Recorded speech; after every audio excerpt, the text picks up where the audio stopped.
महारानी दुर्गावती के शौर्य की साक्षी, महर्षि वामदेव की तपोभूमि जनपद बांदा के इस पावन धरा को कोटि कोटि नमन करता हूं। नीलकंठ महादेव के आशीर्वाद से समृद्ध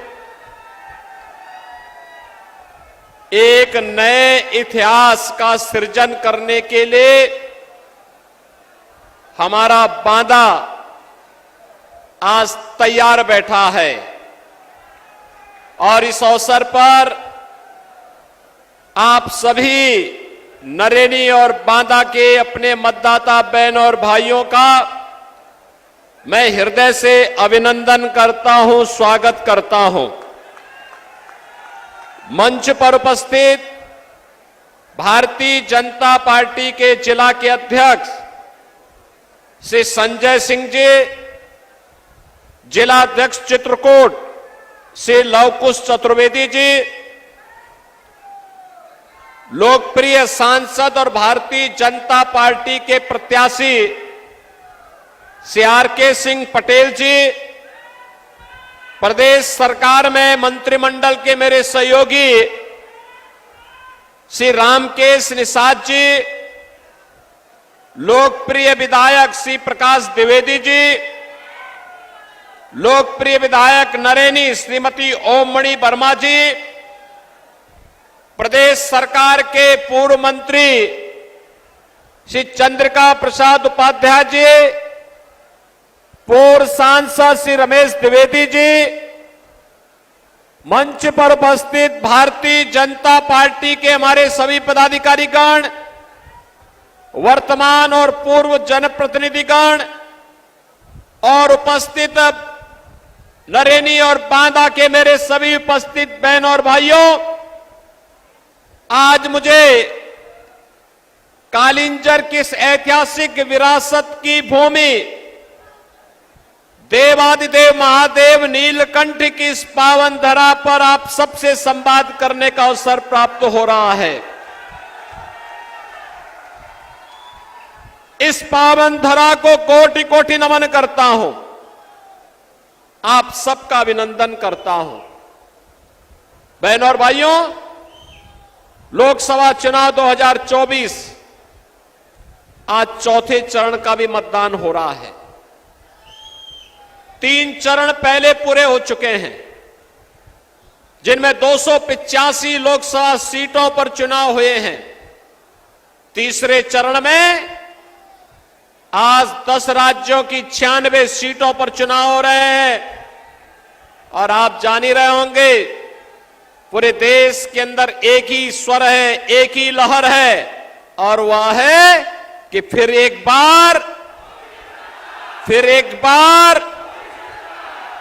बार मोदी सरकार का। बहनों और भाइयों, मोदी सरकार लोग क्यों लाना चाहते हैं?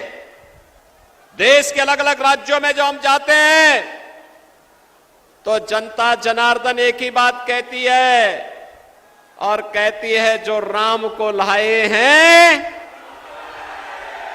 जो राम को लाए हैं, जो राम को लाए हैं। और इसीलिए बहनों और भाइयों, जब इस चुनाव की चर्चा होती है तो मैं कहता हूं, ये चुनाव राम भक्तों और रामद्रोहियों के बीच में वर्तमान में चला गया है। मोदी जी की सफलता पर केवल 2 प्रकार के लोगों को आपत्ति है। एक आपत्ति वे व्यक्त कर रहे हैं जो रामद्रोही हैं और दूसरा जो पाकिस्तान के समर्थक हैं या पाकिस्तान। बाकी पूरा हिंदुस्तान मोदी में हो चुका है और मोदी लहर आज के बाद सुनामी बनने की ओर अग्रसर है और उसी सुनामी में आपको भी अपने साथ जोड़ने के लिए मैं एक बार फिर से आपके पास आया हूं। बहनों और भाइयों, आज जब हम बुंदेलखंड की बात करते हैं, हमें नए भारत का नया उत्तर प्रदेश और नया बुंदेलखंड भी दिखाई देता है। अब तो बुंदेलखंड बदल गया है। आप सोचो, इस समाजवादी पार्टी के लोगों ने यहां के युवकों के हाथों में तमंचे पकड़वाए थे और हमने यहां के नौजवानों के हाथों में टैबलेट पकड़वाने का काम किया है। टैबलेट, अब टैबलेट से स्मार्ट युवा और स्मार्ट युवा से डिफेंस कॉरिडोर का सपना साकार हो रहा है चित्रकूट में। बहनों और भाइयों, कोई सोचता था आज से 7 वर्ष पहले कि बुंदेलखंड में भी एक्सप्रेसवे बनेगी? आज एक्सप्रेसवे से जुड़ गया है ना। अब दिल्ली जाना हो तो फर्राटा मारते हुए आप भी सीधे दिल्ली और लखनऊ की यात्रा कर सकते हैं। अन्यथा पहले बुंदेलखंड में क्या स्थिति बना के रखी थी इन लोगों ने? यहां के संसाधनों को लूटते थे। बुंदेलखंड को, हमारे बुंदेलखंड को, बांदा को, चित्रकूट को बदनाम करते थे और यहां के लोगों को प्यासा तड़पने के लिए छोड़ देते थे। आज तो हर घर नल की योजना अपने अंतिम चरण में चल रही है ना। हमने कहा था हर घर नल की योजना से बुंदेलखंड को संतृप्त करेंगे। हमने कहा था बुंदेलखंड में विकास की वह हर योजना लेकर के आएंगे जिससे बुंदेलखंड वंचित था। और आज बहनों और भाइयों, अपार संतुष्टि होती है बुंदेलखंड के विकास करने के लिए, क्योंकि हमारे प्रभु राम को संकट के समय आश्रय दिया था चित्रकूट ने, बुंदेलखंड ने। इसलिए उसके प्रति मोदी और योगी कृतज्ञता ज्ञापित करने के लिए विकास करा करके यहां के नौजवानों के चेहरे पर, यहां के अन्नदाता किसानों के चेहरे पर, यहां की माता और बहनों के चेहरे पर खुशहाली लाने के लिए पूरी प्रतिबद्धता के साथ कार्य करना चाहते हैं। बहनों और भाइयों, आज ये नया भारत है। नया भारत एक तरफ दुनिया के अंदर मोदी जी के नेतृत्व में भारत का सम्मान बढ़ा रहा है, दूसरी तरफ सीमाएं भी सुरक्षित हुई हैं। अब कोई दुश्मन देश भारत के अंदर घुसपैठ नहीं करता है। आज देश के अंदर आतंकी घटनाएं नहीं घटित हो सकती है।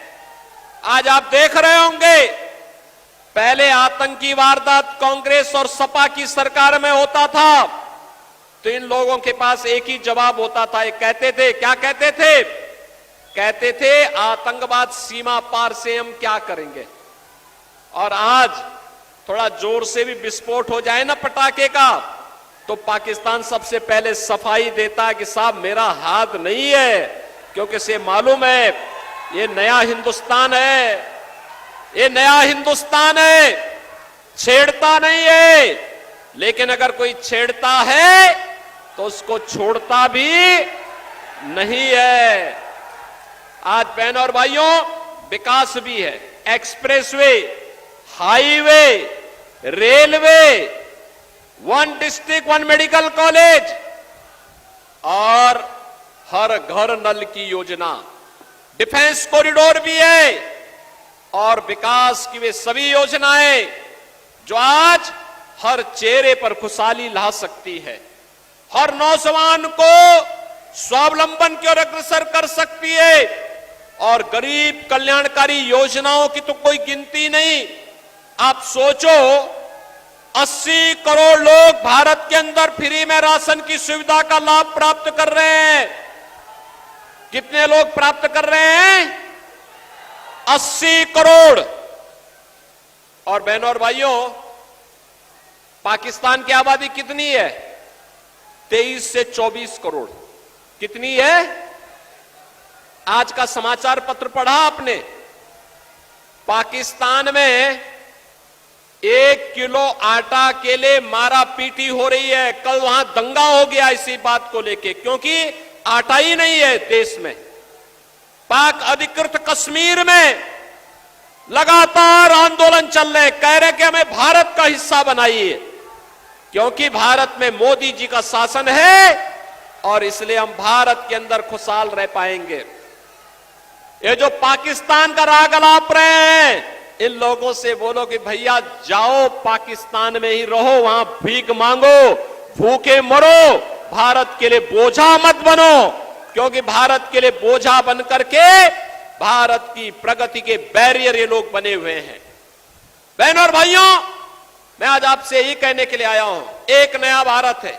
जितनी पाकिस्तान की आबादी है उससे ज्यादा लोगों को मोदी जी ने 10 वर्ष में गरीबी रेखा से उभारने का काम किया है। 25 करोड़ लोग गरीबी रेखा से उभरे, 60 करोड़ लोग आज देश के अंदर 5 लाख रुपए की स्वास्थ्य बीमा का आयुष्मान भारत की सुविधा प्राप्त कर रहे हैं। और हमने उत्तर प्रदेश में तो यह भी व्यवस्था की है कि अगर हमारा विधायक, हमारा सांसद, कोई पदाधिकारी या कोई पीड़ित लिख देता है कि साहब मैं बीमार हूं, आयुष्मान का कार्ड नहीं बन पाया है, उपचार कराना है, तो मैं जनधन अकाउंट में उसका सीधा पैसा भेजता हूं, कहता हूं उपचार कराइए, सरकार सारी देखभाल करेगी। बहनों और भाइयों, ये सारी सुविधा आज हम यूपी में दे रहे हैं। 50 करोड़ लोगों के जनधन अकाउंट खुल गए, 12 करोड़ अन्नदाता किसानों को किसान सम्मान निधि का लाभ, 12 करोड़ घरों में शौचालय का निर्माण, 10 करोड़ घरों में उज्ज्वला योजना का रसोई गैस का सिलेंडर और 4 करोड़ गरीबों को सिर ढकने के लिए एक आवास भी प्राप्त हो गया है। बहनों और भाइयों, मोदी जी ने कहा है जितने लोग बाकी बचे हैं मकान के लिए, कॉलोनी के लिए, अगले 5 वर्ष के अंदर उनको भी मकान उपलब्ध करवाने का काम करेंगे। जिनके पास आयुष्मान का कार्ड नहीं, 70 वर्ष के ऊपर के हर व्यक्ति का आयुष्मान कार्ड बना करके उसे 5 लाख रुपए की स्वास्थ्य बीमा का कवर देंगे। और मोदी जी ने यह भी कहा है कि जिसके पास उज्ज्वला योजना का सिलेंडर नहीं, उसके घर में भी सिलेंडर पहुंचाने का काम करेंगे। बहनों और भाइयों, ये हुई विकास के कार्यों को और गरीब कल्याणकारी कार्यों का लाभ। क्या किसी का चेहरा देखा गया? क्या योजना का लाभ जाति, मत और मजहब देख करके नहीं, मोदी जी ने तो सबका साथ, सबका विकास के मंत्र के आधार पर देश की सेवा की। लेकिन दूसरी तरफ वे लोग हैं जो एक तरफ विकास भी नहीं करा पाए, गरीबों का कल्याण भी नहीं करा पाए, और जब अवसर मिला था सत्ता में रहने का तब क्या कहते थे? कहते थे राम तो हुए ही नहीं। ये कांग्रेस और सपा के लोग क्या कहते थे? अभी भी इनके वक्तव्य आ रहे हैं। कोई कहता है राम मंदिर बेकार बना है, कोई कहता है कि राम मंदिर नहीं बनना चाहिए था। क्या अयोध्या में राम मंदिर बनना चाहिए था कि नहीं बनना चाहिए था? आप समर्थन करते हैं तो ये कांग्रेस और सपा के लोग विरोध क्यों कर रहे हैं? ये बहुजन समाजवादी पार्टी के लोग राम मंदिर का विरोध क्यों कर रहे हैं? और बहनों और भाइयों, इसीलिए मैं कहना चाहता हूं आपसे, इन लोगों की नियत देश के प्रति अच्छी नहीं है, अच्छी नहीं है। कांग्रेस का मैनिफेस्टो, इंडी गठबंधन का मैनिफेस्टो इस बात की गवाही दे रहा है। आज कांग्रेस क्या कहती है? कांग्रेस और सपा का गठबंधन आज कहता है कि अगर सत्ता में आए तो अनुसूचित जाति, जनजाति और पिछड़ी जाति के आरक्षण को बांट करके मुसलमानों को दे देंगे। क्या आप इसको स्वीकार करेंगे? क्या इसको स्वीकार करेंगे? क्या कांग्रेस ने यूपीए सरकार के समय इस प्रकार की शरारत करने का प्रयास किया था, जब उसने जस्टिस रंगनाथ के नेतृत्व में और जस्टिस राजेंद्र सच्चर के नेतृत्व में कमेटी गठित करके ये प्रयास किया था, तब भारतीय जनता पार्टी और एनडीए ने विरोध किया था और कहा था, बाबा साहब भीमराव अंबेडकर ने कहा है कि धर्म के आधार पर आरक्षण नहीं हो सकता, तो इसलिए भारत के अंदर मुसलमानों को आरक्षण नहीं लेने देंगे। तब अनुसूचित जाति, जनजाति और पिछड़ी जाति का आरक्षण बच पाया था। बहनों और भाइयों, ये कांग्रेस और सपा के लोग फिर से वही षड्यंत्र करने में लिप्त हैं। इन्होंने अपने घोषणा पत्र में दूसरी बात कही, कहा कि सत्ता में आएंगे, एक झटके में गरीबी मिटा देंगे। राहुल गांधी को इतनी बुद्धि कहां से आ गई, मैं तो ये नहीं समझ पाया। कहते एक झटके में मिटा देंगे। कहा कहां से एक झटके में आप मिटाएंगे? तो अब वो कहते हैं कि हम संपत्ति सर्वे करवाएंगे, यानी आपकी संपत्ति का कांग्रेस और सपा के लोग सर्वे करवाएंगे। सर्वे करवाने के बाद फिर वे आपकी संपत्ति को एक विरासत टैक्स लगाएंगे। विरासत टैक्स, विरासत टैक्स का मतलब जितनी प्रॉपर्टी आपकी है, इस प्रॉपर्टी में से आधा सपा और कांग्रेस के गुंडे हड़प लेंगे और आपको कहेंगे कि ये हमने विरासत टैक्स आप पे लगाया है। क्या आप इसको स्वीकार करेंगे क्या? अरे आपके पूर्वजों की कमाई, बाप दादों की कमाई, और एक कांग्रेस और सपा के गुंडे कहां से उसमें डकैती डालने के लिए आ जाएंगे? क्या आप इनको छूट देंगे क्या? क्या छूट देंगे क्या? लेकिन ये करना चाहते हैं। और तीसरा कार्य करना चाहते हैं। कांग्रेस ने अपने मैनिफेस्टो में एक बात कही है। उसने क्या कहा है? कहा है अगर कांग्रेस सत्ता में आती है, कांग्रेस का इंडी गठबंधन, समाजवादी पार्टी, लालू और ये सभी लोग अगर सत्ता में आते हैं, तो उन्होंने कहा है कि वह अल्पसंख्यकों की रुचि के अनुसार खान पान की स्वतंत्रता देंगे। बहनों और भाइयों, जो बहुसंख्यक खाता है वही अल्पसंख्यक भी खाता है। रोटी वह भी, ये भी खाता है, वो भी खाता है। चावल ये भी खाता होगा, वो भी खाता होगा। पकवान अलग अलग सब लोग एक साथ खाते हैं। एक जगह मतभेद होता है, और मतभेद होता है भारत का बहुसंख्यक समाज गौमांस नहीं खाता है, लेकिन मुसलमान गौमांस जबरदस्ती खाने का प्रयास करता है। क्या आप कांग्रेस को गौ हत्या करने की छूट देंगे क्या? क्या छूट देंगे क्या? अरे राम मंदिर से जो पुण्य कमाया है, यह भी चला जाएगा अगर गौ हत्या होगी तो। और इसलिए पाप को कांग्रेस और सपा को करने की छूट नहीं देंगे। सहमत हैं? आज तो अयोध्या में राम मंदिर का निर्माण हो गया ना। यहां से कितने लोग अयोध्या गए थे? वाह भाई, पूरा नरेनी जा चुका है। लेकिन बाकी जो बचे हैं, मैं आर.के. पटेल जी को भी, श्रीमती ओम मणि वर्मा जी को भी और श्री प्रकाश द्विवेदी से भी कहूंगा, बाकी लोगों को चुनाव के बाद एक बार अयोध्या दर्शन जरूर करवा के लेके आ जाइए। बहनों और भाइयों, आज अयोध्या जाएंगे ना, आज अयोध्या जाकर के देखेंगे तो आपको लगेगा कि प्रभु राम के समय की अयोध्या साक्षात आ गई है। कितनी अच्छी सही चमक गई अयोध्या।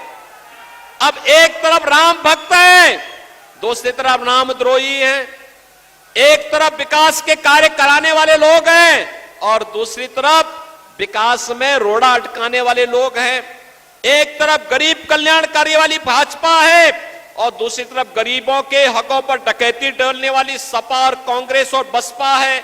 और इसीलिए मैं आपसे कहने के लिए आया हूं, ये राम भक्तों पर गोली चलाने वाले इन रामद्रोहियों को कतई सत्ता नहीं सौंपनी चाहिए।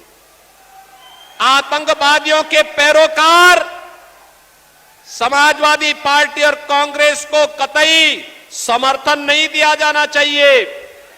आपको आने वाली पीढ़ी के सामने कहने का एक आज के दिन पर आपके पास अधिकार है। आप वर्तमान और भावी पीढ़ी को कह सकते हैं कि देखिए, हमारी पीढ़ी सौभाग्यशाली है, हमने रामलला को अयोध्या में 500 वर्षों के बाद विराजमान होते हुए देखा है। इस पीढ़ी को इस लोक में और पूर्वजों को परलोक में जाकर के हम कह सकते हैं कि देखिए, आपकी जो आस थी, आपका जो संकल्प था, उसकी प्रतिपूर्ति हमने कर दिया है। बहनों और भाइयों, यह संकल्प और ये पुण्य जो आपके साथ जुड़ा है, अगर हमारे वोट से गौ हत्या होती है, हमारे वोट के कारण देश की सुरक्षा में आंच आती है, हमारे वोट के कारण अगर देश में जाति और वर्ग संघर्ष की स्थिति पैदा होती है, तो बहनों और भाइयों, आने वाली पीढ़ी कभी हमें माफ नहीं करेगी। और आज तो ये नए भारत का नया उत्तर प्रदेश है। पहले क्षेत्र कितना त्रस्त रहता था, माफिया अलग थे, डकैत अलग थे। आज तो बहनों और भाइयों, आप देख सकते हैं, अयोध्या में रामलला विराजमान हुए, हर घर में राम नाम का संकीर्तन है, और बड़े बड़े माफियाओं का राम नाम सत्य है की यात्रा भी निकल रही है। निकल रही है ना, निकल रही है ना। तो यही होना चाहिए ना। आप सरकार के कार्य से संतुष्ट हैं, तो बहनों और भाइयों, मैं आपसे अपील करूंगा, विकास की जो गति आज बुलेट ट्रेन की स्पीड से बुंदेलखंड में आगे बढ़ रही है, बांदा और चित्रकूट के अंदर बह रही है, उसे आगे बढ़ाने के लिए CRKS पटेल फिर से सांसद आवश्यक हैं। सहमत हैं? सहमत हैं? आपसे मेरी अपील है, जिन लोगों ने राम मंदिर का विरोध किया, जो लोग आतंकवाद के समर्थक हैं, जो लोग गरीबों के हकों पर डकैती डाल रहे हैं, जिन लोगों ने बुंदेलखंड को पेयजल के लिए तरसाया था, जिन लोगों ने यहां के खेतों को सूखा रहने के लिए मजबूर किया था, जिन लोगों ने यहां के युवकों के भविष्य के साथ खिलवाड़ किया था, जैसे उन्होंने आपको प्रताड़ित किया, ऐसे इनको वोट के लिए तरसाने का काम आप करिए। करेंगे? करेंगे? और इसके लिए मैं आया हूं, एक कमल खिलाइए, बुंदेलखंड को विकास और समृद्धि की एक नई ऊंचाई तक पहुंचाइए। पहुंचाएंगे? पहुंचाएंगे? तो फिर मेरे साथ आप बोलेंगे, भारत माता की, भारत माता की, भारत माता की जय श्री राम।